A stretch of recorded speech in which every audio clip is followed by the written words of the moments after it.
ये है दुबई। ये दुबई अभी मैं बरसा साउथ में हूँ। बरसा साउथ का ये कुछ थोड़ा सा छोटा सा हाईवे है। तो ये छोटा छोटा विला है और अभी हूँ पेड़ के नीचे। तो मॉर्निंग का 11 बज चुका है। तो यहाँ पे बैठने का मकसद यही है कि मैं थोड़ा वीडियो बना लूँ और थोड़ा कुछ समझा दूँ। आजकल वीडियो में क्वालिटी नहीं दे पा रहा हूँ और वॉइस में भी क्वालिटी नहीं दे पा रहा हूँ, क्योंकि J7 मोबाइल से मैं हमेशा वीडियो बनाता हूँ। सैमसंग J7 मोबाइल, और ये मेरे ज़िंदगी का पहला मोबाइल था कि ब्लॉगिंग चैनल के लिए, यूट्यूब चैनल के लिए। तो J7 ने ही मुझे आज तक यहाँ तक पहुँचाया, सपोर्ट किया है। और दुबई भी घूम रहा हूँ J7 से। मैं दुबई आने से पहले J7 मोबाइल से मैं ऑनलाइन वीज़ा अप्लाई करता था, टिकट करता था, सारा सब कुछ इसी J7 से। और ये J7 का बहुत बहुत शुक्रिया दे रहा हूँ, क्योंकि आज 8000 सब्सक्राइबर से ऊपर पहुंच चुका है इस J7 से। फ़ोन काफ़ी पुराना हो चुका है। 2016 में ख़रीदा था ये फ़ोन में। 2016 से ही चला रहा हूँ इस फ़ोन को, मैं यूज़ कर रहा हूँ। विशेष करके ख़ास करके मैंने पिक्चर के लिए, वीडियो के लिए फ़ोन ख़रीदा था। ये फ़ोन मैंने ख़रीदा था काठमांडू से। उस टाइम जब ये लॉन्च हुआ, 2016 में जब लॉन्च हुआ, ये फ़ोन का रेट था 32,700 नेपाली रुपये, यानी इंडिया का 20,200-300 रुपये। बस इतने में मैंने ख़रीदा था काठमांडू में। और ये कब ख़रीदा था? जब मुझे दुबई आना था। दुबई का भूत सवार हुआ था 2016 में, तो वो सक्सेस नहीं हो पाया। सक्सेस क्यों नहीं हो पाया? क्योंकि मैं था एक क्या बोलते हैं, वो दिमाग में एक जगह पे स्थिर नहीं रहता था। स्थिर बोलूँ या अस्थिर बोलूँ, तो इतना मैं बेकार बंदा था। तो बेकार कहानी आज इसमें मैं सपोर्ट करने वाला हूँ, जुड़ने वाला हूँ एक और मेरे मित्र के बातों में से। तो ये वीडियो आप कंटिन्यू देखा करें। और ये मित्र नेपाल का है, और ज़्यादातर ये सारा सब कुछ कांड होता है नेपालियों के साथ ही होता है। तो ये नहीं कि नेपाली ही ये वीडियो आप देख सकते हैं, या हर कोई बंदे देख सकते हैं, क्योंकि लाइफ में हर किसी के साथ ये घटना घट सकता है। और सक्सेस इस वजह से नहीं होता था क्योंकि मेरा दिमाग, मेरा माइंड, मेरा जहन एक जगह पे रहता नहीं था। मेरा जहन था बहुत बड़े बड़े सपने, बहुत बड़े बड़े ख्वाब, और छोटे मोटे काम तो मैं करूँगा ही नहीं, मैं ऐसा सोचता था। मैं किसी के अंडर में रहूँगा नहीं, मैं ऐसा सोचता था। और मैं एक मिडिल क्लास का लड़का, मैं सोचता था कि मैं एक करोड़पति बंदे का, तो करोड़पति बाप का एक लड़का हूँ, मैं ऐसा सोचता था। और मेहनत को मैं जानता नहीं था। मुझे बस इतना पता था कि मुझे दुबई पहुँचना है, किसी भी सूरत में, किसी भी हालत में दुबई पहुँचना है और अपने कामयाबी को आगे बढ़वाना है। तो ये सब मैं सारा सब कुछ सोचता रहता था हमेशा। तो कामयाबी ने हमें साथ नहीं दिया, मैं हमेशा पीछे चलते गए। और अब एक मिडिल क्लास घर के लड़के, मिडिल क्लास फैमिली वाला, उसके पास पैसे होता नहीं है विदेश जाने के लिए, विशेष करके पैसा कमाने के लिए। कुछ भी हो, बिजनेस करने के लिए हो या विदेश जाने के लिए हो, पैसा होता नहीं है। और गांव घर में जो बंदे रहते हैं ना, गांव अपने समाज में, कुछ बिज़नेस करने के लिए पैसे मांगो आप अपने पड़ोसी से, रिश्तेदारों से, और कोई पैसा देता नहीं है बिज़नेस के लिए। और आप बोलो कि मैं विदेश जाऊँगा, दुबई जाऊँगा, मलेशिया जाऊँगा, कहीं भी जाऊँगा, तो आपको फटाक से पैसे दे देते हैं रिश्तेदारी लोग और कर्जदारी लोग। और मैंने ये बात सीख लिया था उस टाइम, देखो पैसा उन्हीं लोग को मिलता है जो चुका सके, जो अमीर हो उसी को ही पैसा देता है, रिश्तेदारी या बैंक को या कुछ भी हो। हम गरीबों के लिए, मिडिल क्लास के लिए लोन किसी सूरत में कोई भी बंदा देता नहीं है। तो ये हालात है मेरा। तो फिर भी मेरा सपना यही था कि मुझे दुबई जाना है, किसी भी हालत में दुबई जाना है और मुझे आगे बढ़ना है। लेकिन ये सारा मुझे मैं अभी जो सोचता हूँ ना, मुझे ये लगता है कि ये सारा एक ढोंग था। एक दिमाग में ना ये भूसा भरा हुआ था कि दुबई दुबई दुबई दुबई। ऐसा चीज़ क्या था कि मैंने दुबई को फोकस किया? देखिए दुबई को मैंने क्यों चुना था। दुबई आने से पहले, सबसे पहले हम लोग किसी भी कंट्री में जाने से सोचिए, दुबई नहीं कि किसी भी कंट्री में जाने से पहले हम लोग सोचते हैं कि भाई उस कंट्री का रहना क्या, सिस्टम क्या है, पैसा क्या है, करेंसी क्या है। विशेष करके हम लोग कैलकुलेटर लेके बैठते हैं कि 1 रुपये, 1 दिराम का इतने रुपए बनते हैं। हर मुल्क कंट्री में अपने अपने एक रुपये होता है ना, तो बनते। तो मैं ज़्यादातर देखता था यूट्यूब वीडियो, और बहुत यूट्यूबरों लोग हैं कि इसमें फेक वीडियो बनाते हैं कि इतना कमाते हैं, वो कमाते हैं। तो मेरा ध्यान उसी यूट्यूब के वीडियो के थ्रू से मेरा ध्यान था टैक्सी ड्राइवर का जॉब हासिल करना। और मैंने अप्लाई भी किया, 2-3 दफ़ा अप्लाई किया और कहीं से मेरा वीज़ा नहीं लगा। मैं अपने खुद का पर्सनल लाइफ बता रहा हूँ, और कहीं से भी वीज़ा नहीं लगा। और वीज़ा अप्लाई तो कर लिया था, लेकिन पैसे लेके, कर्जे लेके वीज़ा अप्लाई किया था। तो जिस टाइम मैं अप्लाई किया था उस टाइम टैक्सी जॉब के लिए, टैक्सी ड्राइवर जॉब के लिए पहले पैसा डिपॉजिट करवाना होता था मैन पावर के कंसल्टेंसी ऑफिस, जो दलाल बोलते हैं ना। तो पैसे मैंने घर से, गांव घर से कर्जे लेके पैसे मैंने डिपॉजिट करवा लिया था मैन पावर में। और लगे वीज़ा नहीं, वीज़ा लगेगा ही नहीं, क्योंकि मुझे पता है सारा फ्रॉड है, फेक है। कब पता चला? जब मैं घर से निकल के, जब मैं बाहर रूम रेंट लेके, जब 6 महीने तक बैठा बाहर रूम रेंट लेके, तब मुझे पता चला कि भाई अब तो मैं बर्बाद हो गया, मेरा फैमिली भी बर्बाद हो गया, और वीज़ा भी नहीं लगा और पैसा भी बर्बाद हो गया।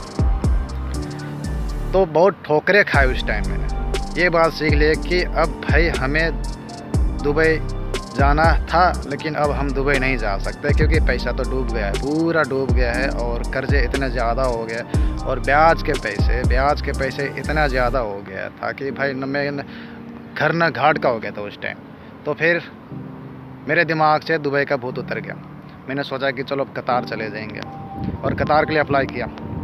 जो बोल रहे हैं ना, जो किस्मत जो लिखा होता है वही होता है, वही होने वाला होता है, और मेरे साथ ऐसे हुआ। कतार के लिए मैंने अप्लाई किया, कतार में भी सक्सेस नहीं हुआ। उसके बाद फिर मैंने मलेशिया के लिए अप्लाई किया, मलेशिया भी सक्सेस नहीं हुआ। तो ऐसे सक्सेस के चक्कर में मेरा 1 साल पूरा काठमांडू में रह के बर्बाद हो गया। 1 साल तक, 1 साल से लेकर 1.5 साल तक मेरा पूरा सिस्टम ही बर्बाद हो गया। और 1-1.5 साल तक जो कमाने वाला बंदा घर से बाहर बैठ के जो खाते हैं आराम से, तो उसका घर के हालात क्या होगा, फाइनेंशियल कंडीशन क्या होगा। तो मेरे साथ काफ़ी बुरा हालात हो गया था, मेरे फैमिली के साथ, मेरे अपने पर्सनल लाइफ के साथ। वो इतना बुरा हालात हो गया था कि मुझे अपने देश, अपने घर छोड़ के निकलना पड़ा यहाँ से, कहीं दूसरे कंट्री की तरफ। दूसरा कंट्री यानी वही जो कि हमें फ्री इजाज़त हो, जहाँ वीज़े वूजे का कोई मसला नहीं, कोई टेंशन नहीं। तो मैंने चुना इंडिया, दिल्ली को। और मेरे पास वही था, प्रोफेशनल था कि मैं कहीं पे ड्राइवरी काम कर सकता हूँ, किसी का गाड़ी तो साफ़ नहीं कर सकता हूँ ना, क्योंकि अभी भी वही घमंड मेरे अंदर चूर चूर के भरा हुआ था। तो फिर मैं गया दिल्ली। दिल्ली में जाके मैंने देखा कि यहाँ का मार्केट माहौल क्या है। तो फिर मैंने देखा कि वहाँ पर नेपाली हो, इंडियन, बंगाली, कोई भी बंदे हो, वहाँ पे ज़्यादातर मोमोज की दुकान खोल के बैठते थे दिल्ली में। तो फिर मैंने सोचा कि चलो, जो पैसा मैं गांव से लेकर आया था, कर्जदारों से लेकर आया था, थोड़ा बहुत पैसा तो मैन पावर कंपनियों से मैंने रिटर्न करवा लिया, और बाकी पैसा हमने रिटर्न नहीं करवा पाया, क्योंकि वो लोग का अपना बिजनेस होता है। थोड़ा बहुत वो लोग कैंसलेशन चार्ज भी काटते हैं, लेकिन थोड़ा बहुत क्या कैंसलेशन, वो लोग ने पूरा 2 लाख ही काट लिया मेरे जेब से। मैं बोला चलो कोई बात नहीं, 2 लाख काट ले, कम से कम 1 लाख तो रिटर्न आ गए। फिर 1 लाख रुपये को लेकर मैं दिल्ली गया, अपने फुल फैमिली, बच्चे को लेकर, और दिल्ली में जाके स्ट्रगल करने लगा। मोमोज की दुकान खोला, मोमोज की दुकान भी सक्सेस नहीं हुआ। उसके बाद गरीब हो गए, जो पैसे लेके गया था वो भी ख़त्म हो गया था, क्योंकि दिल्ली में रूम रेंट पहले ही पेड करना पड़ता था। आधार कार्ड बनाओ, ये बनाओ, वो बनाओ, सारा सब कुछ कर लिया था मैंने। तो फिर वहाँ से गरीबी का लाइफ शुरू हो गया था। थोड़ा हिंदी मेरा प्रॉब्लम है, माफ़ कीजिएगा। तो उसके बाद फिर किराए का ऑटो चलाने लगा, और रोज़ाना अच्छा खासा मेहनत करता था मैं, 18 घंटा मेहनत करता था। और इतना मेहनत किया, फिर मैंने सोचने लगा कि भाई इतना मेहनत हम दूसरे के कंट्री में कर रहे हैं, दिल्ली में कर रहे हैं, तो यही मेहनत फिर हम दुबई में क्यों ना करें। फिर से वही दिमाग में वही जहन कि दुबई मुझे किसी भी सूरत में पहुंचना है। फिर मैंने दिल्ली से एक पैसे इकट्ठे करके सोचने लगा कि चलो फ़्लाइट टिकट करवा लेते हैं और निकल जाते हैं यहीं से दुबई। लेकिन हो नहीं पाया। क्यों नहीं हो पाया? क्योंकि भाई हम कमाते तो बहुत थे पैसे, 750 रुपये तो ले लेता था ऑटो वाला। ऑटो और ये सीएनजी से चलता है वहाँ पे, ऑटो सीएनजी। उसके बाद रूम रेंट 6000 रुपये का था। तो लगभग जितना कमाता था सारा तो दिल्ली में ख़त्म हो जाता है, खाते पीते रूम रेंट देते ही, और बाकी थोड़ा बहुत पैसे बचता था, और थोड़ा बहुत पैसे से कुछ होता नहीं हो, क्योंकि एक फैमिली वाला बंदे को लिए थोड़े पैसे बहुत कम हो जाता है गुजारने के लिए। तो फिर मैंने सोच लिया कि भाई यहाँ पे कुछ बनेगा नहीं, क्योंकि यहाँ पर जो जिस टाइम मैं ऑटो चलाता था ना, इज़्ज़त थोड़ा भी नहीं था, बिल्कुल ना के बराबर इज़्ज़त। और ऑटो वाले का नहीं कि वहाँ पर जैसे कि इंडिया में येलो कलर का एक पीला कलर का कमर्शियल व्हीकल होता है, गाड़ियाँ होता है, जो भी जितना भी पीला कलर प्लेट होता है ना गाड़ियों का, पीला प्लेट, तो कमर्शियल बोलता है। तो कमर्शियल गाड़ी वाला ड्राइवर को एक फुट्टी का भी इज़्ज़त नहीं होता था इंडिया में। तो काफ़ी परेशान हो गया था, और इज़्ज़त नहीं होता था। हमें तो चाहिए था इज़्ज़त, भाई इज़्ज़त से जिए, क्योंकि इज़्ज़त से कमा रहे, इज़्ज़त से जिए। और प्रेशर कहीं और से भी आता था, प्रेशर मेरे अपने कर्ज़ेदारों से भी आता था, मैसेज आता था। लेकिन मैं उस टाइम ये रहता था कि मैं अभी भी सारे कर्ज़ेदारों से मैं टच में रहता था, क्योंकि मुझे पता है कि ज़िंदगी भर तो हम लोग विदेश में नहीं रह पाएंगे। एक न एक दिन तो हमें अपने गाँव में, अपने जन्मभूमि, अपने जन्म स्थल में ही वापस जाना है और सबका पैसा रिटर्न करना है बाबा। तो ये मैं सोचता था। तो फिर उसके बाद मैंने सोचा कि चल अब वापस चलते हैं अपने गांव में कुछ करेंगे। फिर सारे बच्चे को लेकर, बच्चे 2 बच्चे, बेबी, सब फैमिली को लेकर फिर वो आगे वापस अपने गांव में दोनों मियाँ बीबी मजदूरी करने लगे। मजदूरी करते करते थोड़ा बहुत पैसे बना और घर पे बचते रहे। फिर भी दुबई का टिकट पैसा नहीं बना पाया हमने। तो फिर इधर उधर करके ये बहुत बड़ा लंबा कहानी हो जाएगा और वीडियो भी बहुत लंबा बन जाएगा, क्योंकि मैं इस वीडियो बनाने का मेरा मकसद खास है कि मेरा दोस्त, मेरा मित्र है नेपाल में, और वो मित्र का हालात भी सेम मेरी तरह है, लेकिन उसका थोड़ा फैमिली का सपोर्ट सही है, तो अभी तक वो टिक रहा है, चल रहा है। और मेरा फैमिली का सपोर्ट उस टाइम ख़राब हो गया था, क्योंकि हम मिडिल क्लास के लोग का ज़्यादा टिकता नहीं है, कर्जे वाला पैसे। तो फिर इसी सूरत में, इसी हालात में अभी वो भाई गुजार रहा है। और वो भाई का मैंने वीज़ा भी निकलवा दिया, विजिट वीज़ा निकलवा दिया, क्योंकि अभी एम्प्लॉयमेंट वीज़ा हमने डायरेक्ट नहीं कर पाया, क्योंकि अभी का दुबई का माहौल, दुबई का सिचुएशन कुछ ख़राब चल रहा है और डायरेक्ट एम्प्लॉयमेंट वीज़ा नहीं निकाल पा रहे, विशेष करके नेपालियों के लिए। बाकी दूसरे कंट्री के लिए तो सही है, एम्प्लॉयमेंट वीज़ा निकल जाता है। और इस फील्ड में आने के लिए वो सोच रहा था, इस फील्ड में भी अभी हायरिंग बंद होने के कारण से भी मैंने निकाल नहीं पाया। और विजिट वीज़ा हमने निकाल दिया। विजिट वीज़ा से यहाँ पर बुलवा के, यहाँ पर कुछ करवा के कर ही लेते थोड़ा बहुत, लेकिन वो मित्र के माइंड कुछ हिल गया कि सोचने लगा कि नहीं, अब मुझे यूएई जाना ही नहीं, अब मुझे जाना है किसी और कंट्री, बड़ा कंट्री मूव हो जाएंगे।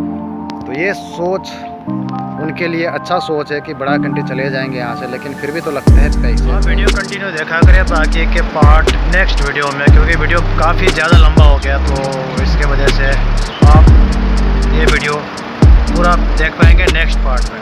तो नेक्स्ट पार्ट के लिए आप कंटिन्यू वॉचिंग करें। शुक्रिया।